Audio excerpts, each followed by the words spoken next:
Working on my video here for the bug out bag class I attended last weekend, Saturday, May the 26th, 2012, with Southernprepper1 at Engineer 775's homestead. Just did a quick video. I didn't record a lot of the morning stuff because I wasn't sure really. I wasn't going to record his David's class and put it online. That would just, so I really wanted to see how he was going to do the class and everything, and then decide what I wanted to record and what I felt comfortable with putting on the internet of his class. So pretty much up until lunch I didn't record much. So there's no, the Dakota fire pit's not on there, just bag selection's not on there, a lot of the morning stuff's not on there. So there was a whole lot more to the class than what you'll see. Most of everything you see is what we did after lunch. And just little snippets. Not really going to critique the class. I got a bug out bag video coming up, got some other stuff coming up. My interpretations, my needs, my thoughts on it. So I'm just going to show you what it was. Tell you I did have a good time. Met some new people, met some people I've met before.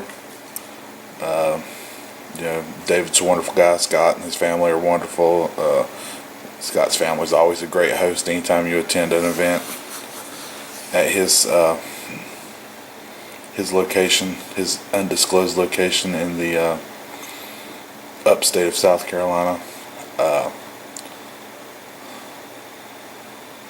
So just going to show you some snippets. It's about 8 minutes worth of snippets, just little recordings I made. Hope you guys gain something from it. If he has another class and it's something you're into, I know it's not for everybody. I know people are like, "Why you got to pay to learn how to do a bug out bag?" It's one thing to watch a YouTube video. I learned a couple things. I learned that the shelter that I had in my bag is not adequate at all. But it was a shelter I'd never tried before. It was just something I had conjured up in my imagination. Thought it would be a great idea. Went out there, and it probably still would be if I had time. David's like, "Hey, you got 5 minutes? It's getting ready to rain. Put a shelter up." So what have you got? So what I came up with was horrible. So I really want to revisit that. Some other things I want to revisit in my bag. Other than that, just watch the video, draw your own conclusions. I'm sure in the fall, I don't know what he has lined up for the summer months, if there's any classes going on. I'm sure there's another tactical rifle class, or I can't remember what he called it, defensive homestead defense class or whatever it was coming up. I'm sure there'll be another bug out bag class. Really, we're trying to talk him into doing like a nighttime scenario class with defense of your property, which I think would help everybody tremendously. So if that was something you'd be interested in, send David a message. I know several people at the class have said that would be something they would attend, because you can't learn this stuff till you try it. How do you know you can defend your property in a WROL situation at night until you try to defend your property at night in a situation like that, with people trying to gauge your perimeter and see what your defenses are? Like I said, I've learned a lot at both the classes I've attended, the assault rifle or the tactical rifle class, whatever you want to call it, and the bug out bag class. And I really would like to see him do and he's thought about it, and more of a nighttime class, maybe an evening session discussing it, and then after dark doing some kind of nighttime scenario, maybe even doing some blank fire, just something like that. I think that would be very useful. So if that's something you're into, hit him up. Maybe we can get that class started. So enjoy this little video. Well, once again, I've rambled on, but you know how I do my videos. So Thanks David, thanks Scott, thanks everybody that participated in this class. Hope to see somebody at a class soon. And here we go. Here, there's a ton of dead pines here. We're going to work about 15-20 minutes on that, see how much we can get done. Be careful, don't get hurt, don't cut yourself. Basically, we're going to cut this stuff. That sort of be your gauge, so bring stuff over. If you don't have enough time and you're just hurrying, you don't have to cut this off. And it also makes it more like an overeat, an eat. Okay? So, you're not going to be real comfortable in here. Our bottom line is, I can lay down in here and I'm warm. All right.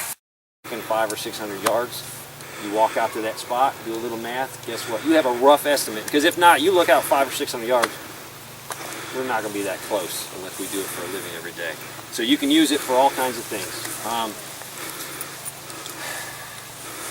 You can hang out. You can hang right here, and I'll put it in my bag. Right there. Okay, MRE warmers. Yeah, all the silverware we got after this crowd. You know, salt and pepper. I'll serve all of you guys. Oh, okay. If you don't want something, let me know, or if you do, let me know. Thank you. I'll have the chef over yon, please. So if you store it in your air-conditioned house, it's better, or in your a root cellar, anywhere cold. Storage on these things is the key. What should you put together? 1 second. If you go to the gun show and buy any, they got the dates on them. 4273. That won't tell you much, but there's this code. The first one is the year. This was made in 2004. Is the 4. It was made the 273rd day of 2004. So you can go to any gun show, look at the code, and get the date off. Then you're going to hold it as tight as you can. You're going to give it a few twists this way. Then you're going to take your pliers, your Leatherman, whatever you're carrying. If you're planning on doing a lot of snaring or trapping, put a pair of these in your bug out bag. Reason is, see that cutter? I can cut chain link fence, I can cut field fence, I can cut barbed wire. If you don't have these, it's hard to cut with the Leatherman. Really hard. Cut you a section off.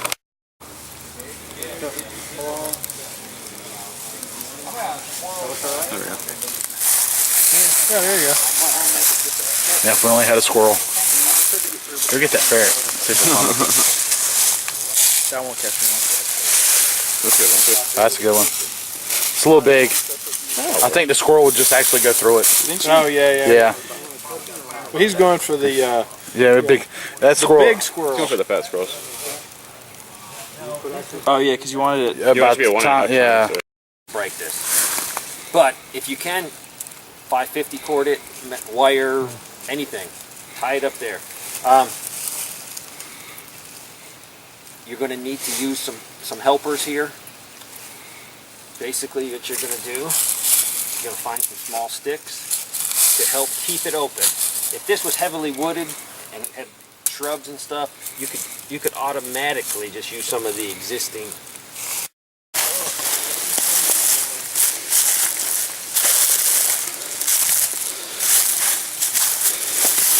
Oh.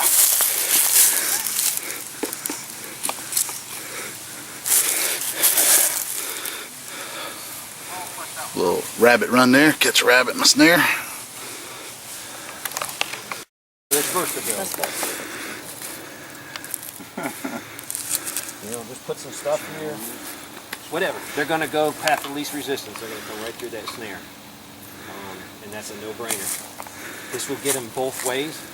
The thing is, though, when he hits this thing, he is going to end up tangled around this thing before he dies. But that's not really a big deal. But he will make a mess of this right here. Because he's just trying to get out, just naturally. He's thrashing around. Nate, go ahead and give each one. Open the jaws with your hand, and we're going to go out and do it. Take the pan. All right, that's set. If you touch the pan, you'd have a surprise. Common sense. The Oshan excellent little radio, can get ham, can get all kinds of different frequencies, needs to be parked. Also, an AM FM radio. You guys bug out to the woods, something bad happens, you don't know what's going on, you're going to drive yourself crazy. You know, things might stabilize, things might get worse if you have A couple minutes.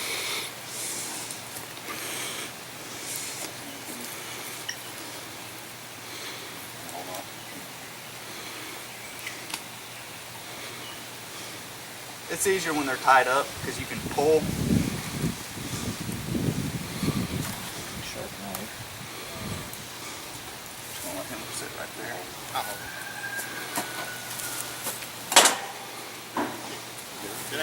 Just make a slit all the way around. And you're only trying to just cut through the fur and the skin.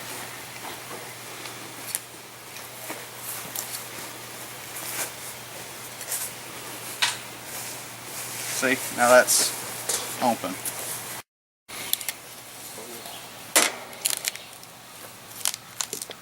Where's the real meat on there? It just looks like on the arms, the legs. There's a lot right here in the back strap. Oh, that's all? That's all meat right there. Okay. That's like about the best part on that rabbit. You cut that out separate when you're cooking? Yes. Well, it depends how you want to do it. I mean, you can cook them whole. You can quarter them. It all depends what you want to do with it.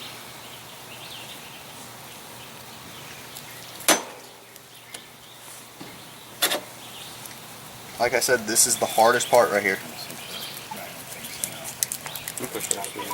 You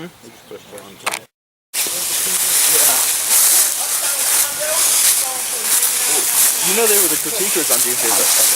That was the joke. Okay.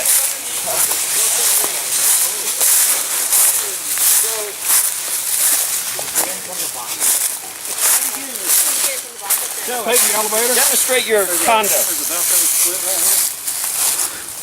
Wow, it's even screen. It's a screen-in porch. Please don't, Brad. Just raise your feet up and then, oh. You're good. And then to get out, you just take your feet, flip the Velcro strap. Hey, now. I just think I'd tie it up a little higher on the tree. Yeah, oh yeah. Who makes that? Tennessee. For Hennessy hammocks. I saw it on YouTube and I was just like, gotta have it. Not as loud. I like it open. So it's an option. If you can sleep in a hammock, it's definitely an option. How small does it pack up?